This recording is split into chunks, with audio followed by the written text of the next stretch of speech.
Hey, my name's Joe Gilder. You can file this video under, hey Joe, this isn't a new feature, but it will be new to some people, and it's a feature that I don't use enough, and I'm realizing I'm making my life more difficult by not using it. It's actually two different features we're going to explore. So historically, when I've written songs, generally it's me and an instrument and a piece of paper, no software involved. That's just the way it has worked for me. But there have been seasons where I've wanted to write using Studio One or Studio Pro, where I'm recording things in and kind of using it as a songwriting tool rather than a production tool. Both approaches have worked well for me. Recently, I'm working on a song with my band, which is me and a drummer and a bass player. And so we will come with ideas, and then we'll have Studio Pro open and just kind of record stuff as it comes to us, and then kind of manipulate it just to figure out how the song is going to go long before we record anything that's proper or final. So let me show you. I want to kind of give you a behind-the-scenes look of what that looks like for us. Fair warning, it's kind of messy, and I kind of love that. So here is the session we're working on. And it actually started, our drummer, he's got a setup at his house to record. So he actually recorded a drum part and brought that on a thumb drive to hang out here when we were writing. And he brought this cool, like, I think this was the drum beat that he brought.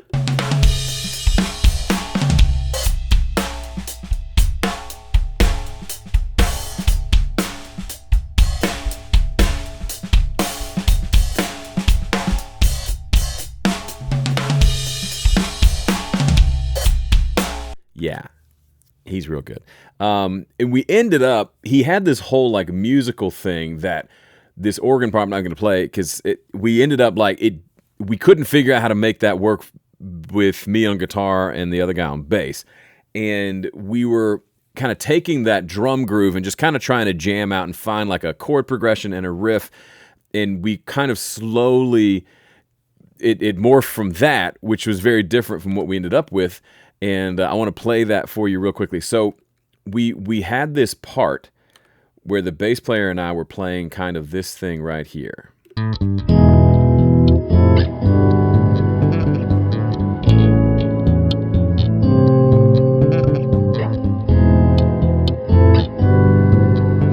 And we thought, that's really cool. Let's get a drum loop that fits that vibe. So I cut a section out of the drums that he played right here.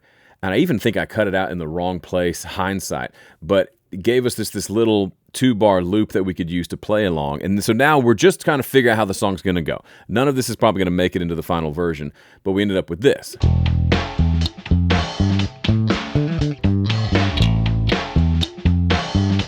And of course, red light distortion is on that drum for the first part, and then I copied it down to another track and then fade in a non-distorted drum part. So it does this.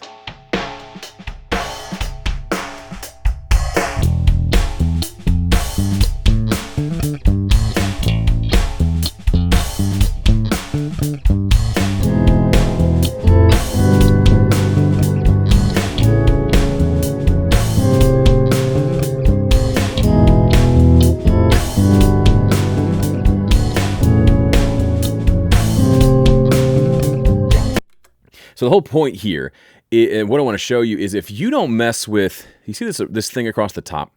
It's called the Arranger track. It says Arranger, and it has sections called verse, chorus, C section, solo. If you think of these as just markers, they're not. We have markers. That's what this marker track, start. I could put a marker here that says verse. And so now you might be thinking, okay, why? What's the point? Why one over the other? The markers are literally just marker tracks. They do pretty much nothing else, except you can have it stop at the marker if you want. I can't think of a situation where that's helpful. But anyway, you can do that. If you want it to stop at the end of the song or end of a section for some reason, stop playback. But these Arranger tracks are very different from markers. I use a little bit of both. If I'm not, normally I just use markers. Like I said, I haven't used the Arranger track fully, but I found it to be one of the most helpful songwriting tools out there. So here's what happens. Let me try to just kind of recreate this. So if I just, let's imagine there's nothing here in this arranger. So what I did, I took this loop and I just looped it a few times. And then Joel played his bass over it, and I recorded myself playing guitar, plugged it in the Tone Master Pro direct. And so we got this. And we realized that's kind of our verse section. And so what I want to be able to do is like say, okay, we have a verse. Now let's figure out a chorus and then maybe like a C section that's like a bridge section. And then I'd love to be able to move things around and rearrange things and kind of see where it's all going to go. You can do that by like using your selector tool and doing this and then like hitting copy and then coming over here somewhere and hitting paste, but then hoping that it all pastes in the right place. And it didn't grab the guitar like I thought it was supposed to, so now I got to undo it and go back. That's not super fun, nor is it super helpful. What if I could take this whole section in just one click and move it around? That's what the arranger allows us to do. So if we come up here, I'm gonna go back to like my normal set of tools here. If we just hold down the command key on the Mac or control on the PC, you'll see this turns into a little pencil tool of sorts. And we just click and drag. Then you can create a section and it will guess what you want it to be named. If it's correct, great. If not, you can right click on it and just double click here and change the name to whatever. Well, we will go with verse. That actually makes sense. Now, there's a couple of things we can do with this now.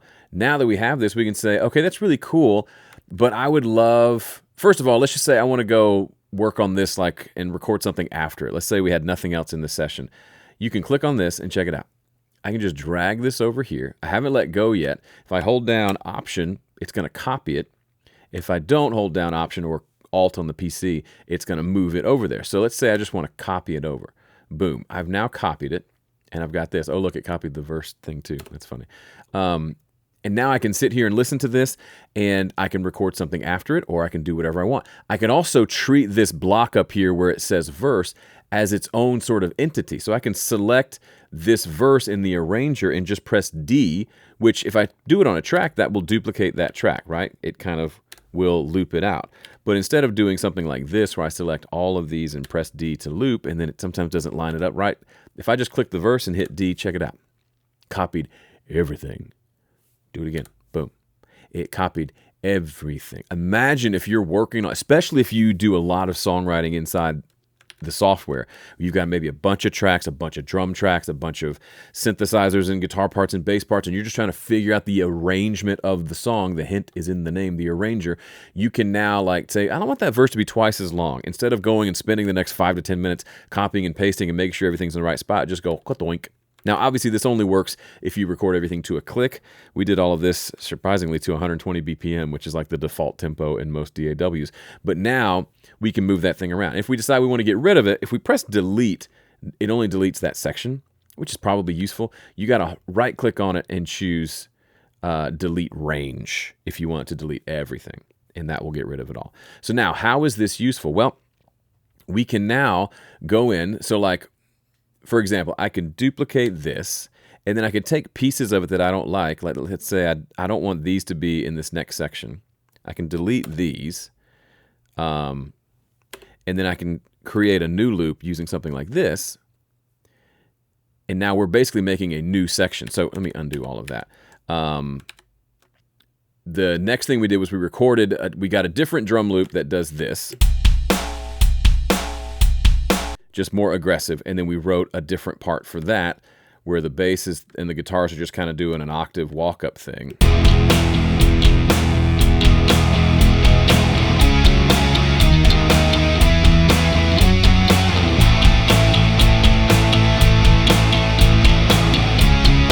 And then that ends going back into, well, we got to the end of that and said, well, where's it going to go from here? And we said, I know, and we just copied the verse over, and now the verse is right here.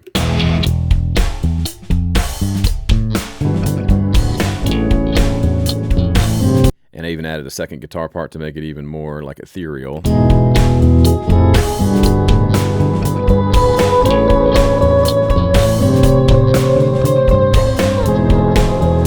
So now we have multiple sections that we can then move around. So we can say, all right, so I want another chorus to happen here. So I can drag this over and I can add a chorus. That's 2 choruses. Or I can click on this chorus and press D to duplicate it. Then we wrote a C section, which is a different chord progression. And that sounds like this.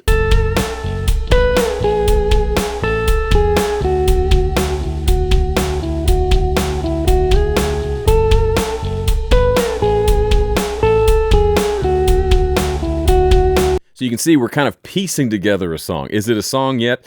No, but it's close. And we decided, what if we did that little riff kind of 2 times through and then continued, and the bass player gets more aggressive when we like put a solo over the top of it. So we duplicated this out.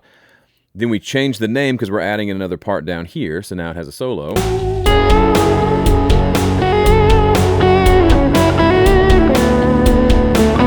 So we're just like, it goes against like all my songwriting instincts in a way, because we're saying, hey, I'm just kind of piecing this song together. And then we once we had our verse section, our chorus section, this C section, and then the solo section figured out, then we literally kind of deleted everything and kind of started over. We didn't delete everything, but we started rearranging everything. So we took and we said, all right, we want the verse and then a chorus and then the verse and then a chorus. Then the C section, then we had a debate about how long should it be. Should it be this 8 bars or these 16 bars? Then the solo. And then what happens after the solo? Well, does it go to the verse? Let's try it. We can rearrange these by clicking this. If I drop it here, it's going to replace that C section. If I drop it here between, it's going to move them around. Check it out. We just changed the order of the verse and the C section. So maybe it goes straight from the solo into the verse.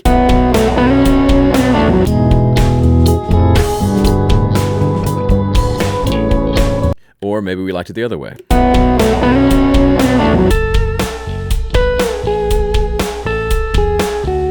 Can you see how instead of, I mean, yes, we could all just set up and play and be like, let's hear what it sounds like if we go from the solo directly into the verse. And we play it and we say, that's neat. And then we'd play, okay, let's see how it sounds if we go from the solo back into the C section. And we can play it. I just realized now C section sounds like we're giving birth. We're giving birth to a song, everyone.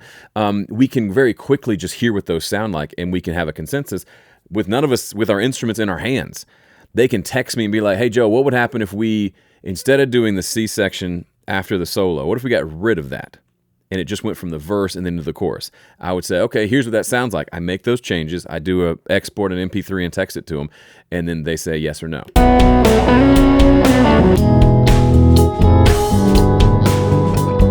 And they can say yes or no. Now, obviously, things like the end of the solo gets cut off. We could always drag that out. Or whatever that part was. So things get cut off on the edges of these. It's not meant to be a perfect, like it's now perfectly edited, unless you're doing mostly MIDI and everything starts and stops right on the downbeats. But it's really just meant to give you a chance to explore how this song could work. Like, what if this was a double chorus instead of going right back in? We can double it, just like that, and we can take it back. Like, think about, if you don't already use the arranger, if you thought, man, I really wish this chorus was doubled, what can we do?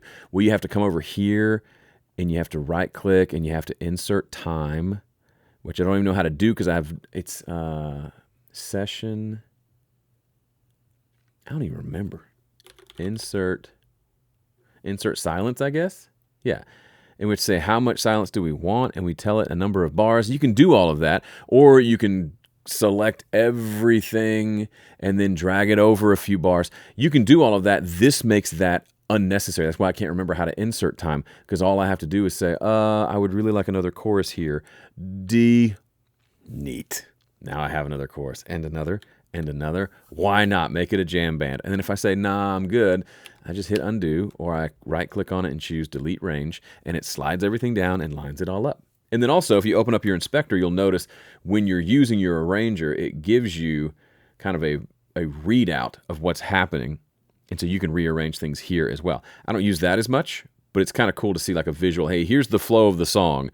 Intro, verse, chorus, C, C, solo, C, verse, chorus, or whatever.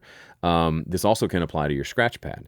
So I don't use scratch pad a ton, but I've noticed when songwriting, instead of having that over here and testing out different ideas, and I can create a new one, and we can say, okay, for this one, I want to take these 3 sections, the chorus, I'll take these 2 over here, and then the C, and I want to just come play with the arrangement without messing up the main arrangement over here. So I can just, over here, be like, what if we started with the chorus and then the verse and then the C section and then I can't get over saying C section anymore. We can just move it around as much as we want. This scratch pad is like literally a place to just try out ideas. And if you like them, then you can copy them back over. And if you don't, you can just get rid of them forever. It's just a place. Arguably, a lot of the stuff we did here, we could have done on a scratch pad figured out the arrangement, and then brought it back over. Now, another thing you can do that I've not played around with as much is we can take each of these sections. Let's take this verse and let's drop it into this, the launcher. So the launcher is this button here. It's a little bit like being able to launch different clips, but you can use the arranger to bring things into the launcher. Let me show you. Launcher is cool because it changes the way you even interact with your music. So let me take this verse and I'm gonna take this verse and I'm gonna drop it onto this scene. And it's gonna replace the scene. Okay, and you'll notice some stuff happened here. Let me do that with the chorus. Dang it. I don't know what just happened. Undo. Chorus to here, you gotta drag it quick, and then this C thing here. So now I've got my 3 sections over here. And if I press this button here, it's gonna switch what we're listening to. So instead of listening over here, we're now basically listening to what's happening in this, I forget what it's called, the launcher. And so if I click up here, I'm just gonna hear the verse just like we always have. And then as soon as I click on another section, it automatically switches to it.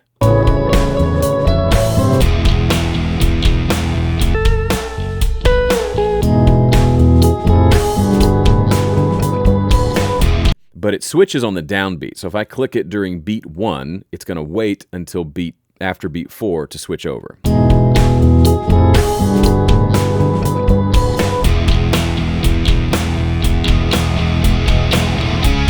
So now we can kind of mix and match if we want to. We can say, what would this bass line look like with this drum part? So we can turn everything off and we can just say, I just want this.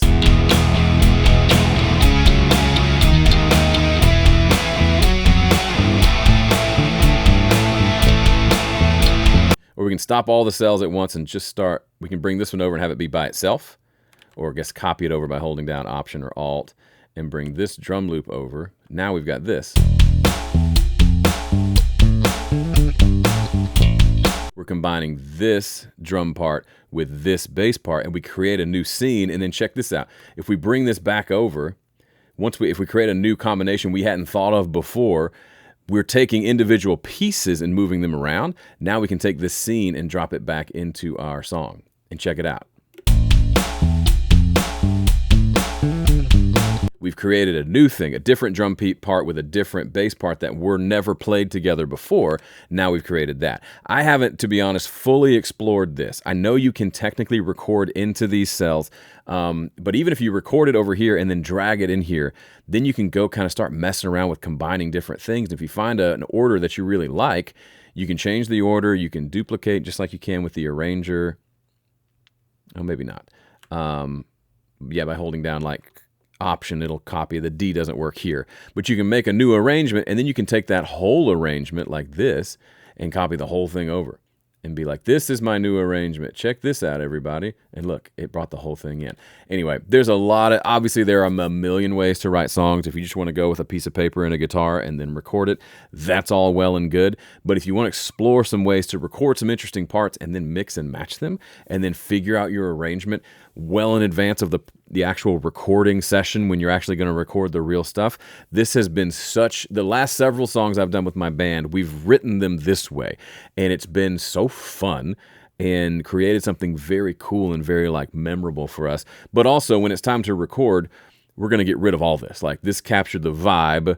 We're going to create a new session with all of our drum tracks, bass. We're going to track it all live, drums, bass, and me on guitar. Then we're going to produce it out. And we may refer back to this for some ideas. And I guess suppose we could keep these guitars, for example, and bring them into the new session. But more than likely, this is all just a skeleton, just a workspace for us to figure out how the song's going to go.